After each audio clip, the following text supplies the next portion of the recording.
Hey, what's up? I am back with another video today. I want to talk about something I've been thinking a lot about, and it's the concept of trying in public and how oftentimes when we're attempting new things and trying to grow and launch new projects, it can be very intimidating to kind of blast that out to our networks and share because we're fearful of being seen as not just trying, but potentially failing.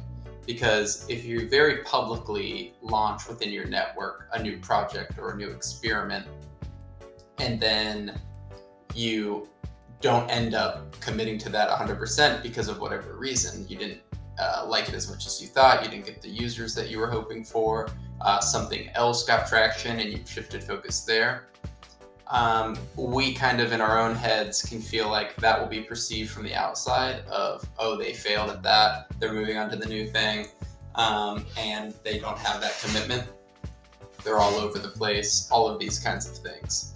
So one of the things that I've tried to become better at, because I believe it's super important to success, especially if you're the type of person who's interested in many things, is being comfortable building in public, trying and attempting new things in public, and accepting that a lot of them won't land. And so that's something I'm thinking about and trying to play with. And when you approach launching things in this way, I think it's important to not fall into a kind of half-ass lazy approach, like, hey, I'm just throwing things at the wall and seeing what sticks, so it's not that important. I'm just going to launch this out. If it fails, screw it. I'll move on to the next.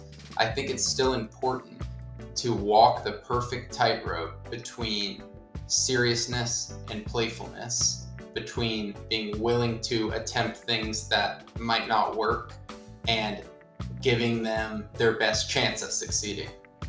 And that tightrope is really the magic spot. And you can see I'm kind of having a physical emotional reaction, like smiling, because it feels super true to me and something I've kind of been trying to get better at and feel like I've finally found the sweet spot a little bit.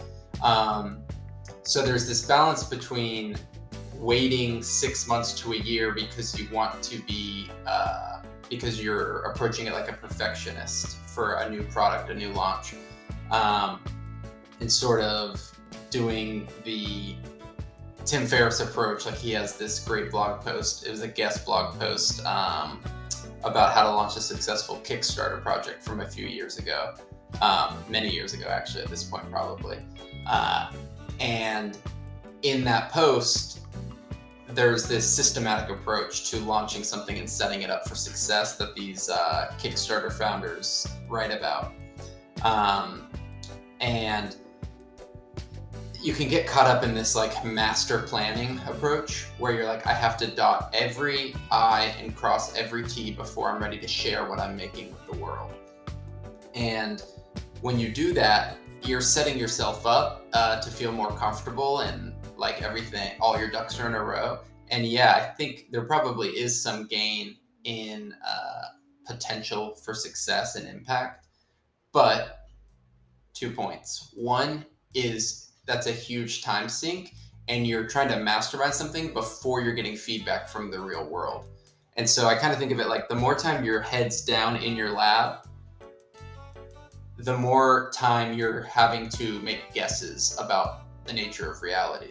In terms of products, that means guesses about what users want, what features they want, how they want the screen to be laid out UI UX wise. And you're making all these micro decisions without getting that real world contact and feedback loop going. So when you go heads down for 6 months to a year or some longer period because you're trying to mastermind a product or a project or an experiment, you are increasing the chance that you're making incorrect assumptions. And then if the project doesn't succeed, you could have learned that 6 months ago if you would have launched an MVP, but instead you spent all this time thinking you were going down the right path, but it turns out you weren't. So that's a big time sink as well, because you're basically batching your shots on goal into these larger time buckets, instead of sort of more leanly and nimbly seeing what sticks and then following that down the sort of traction trail of breadcrumbs until you figure out, hey, is there something bigger here or not? So I don't think that approach is right. I think maybe for like hardware projects or sort of like bigger regulatory stuff where there's a lot of work up front, that is just inevitable. But for most of us, the types of things we're launching, whether it's a new podcast, a software product, a Chrome extension, a new blog, a YouTube, writing, etc., you should just launch things sooner. You should default to, hey, it's not quite ready. There's the whole, if you aren't embarrassed by your product when you launch it, then you launch too late, and kind of embracing that mentality. But so we talked about the mastermind approach and the pitfalls. But on the other side of the tightrope is that casualness and unseriousness and half-assery.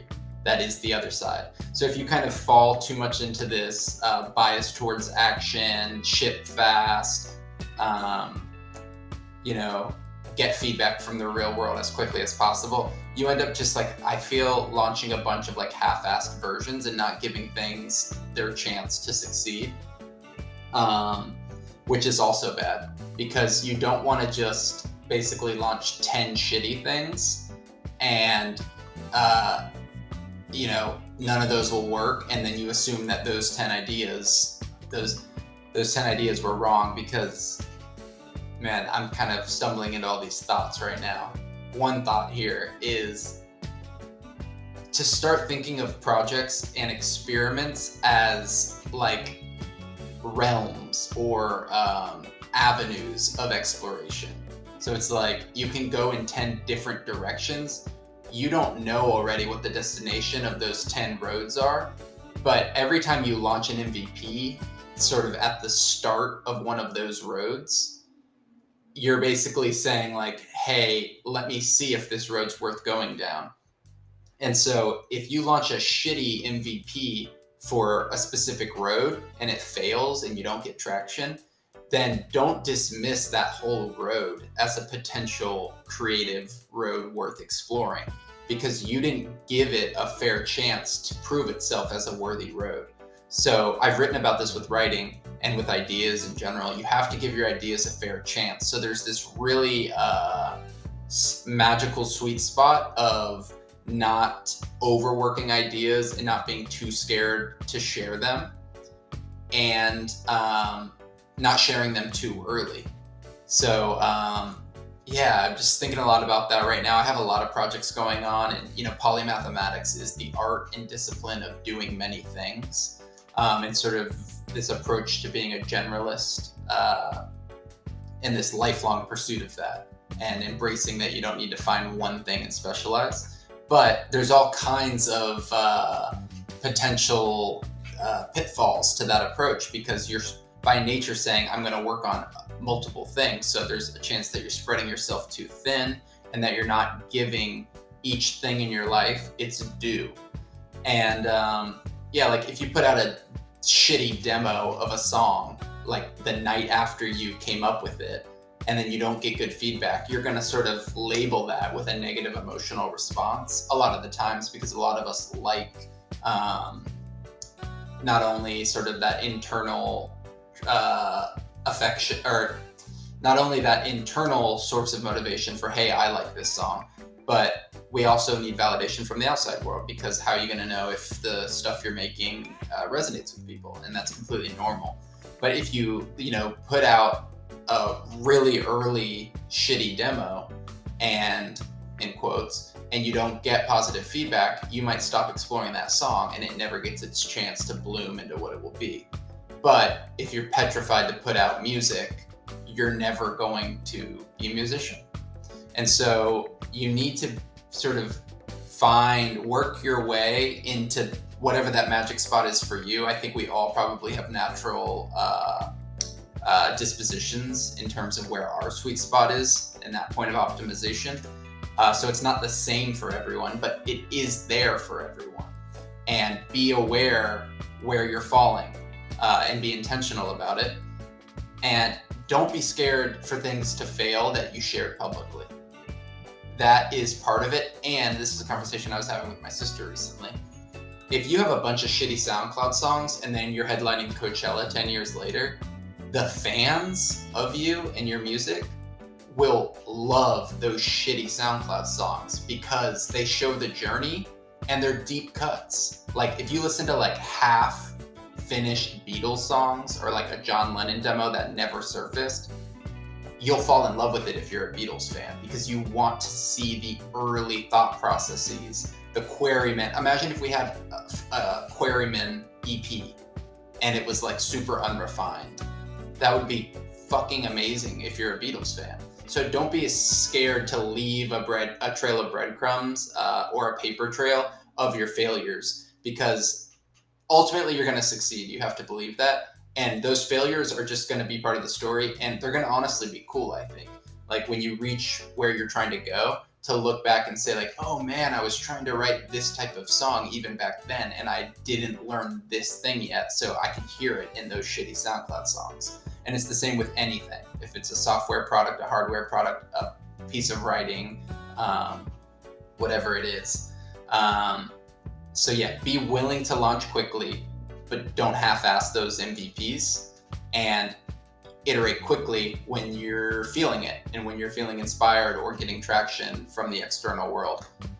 So yeah, don't be afraid to try in public. This is a reminder to myself and a reminder to you. Keep doing cool shit, and don't be afraid of putting out many attempts, but take them seriously and playfully. Okay, cool. See ya.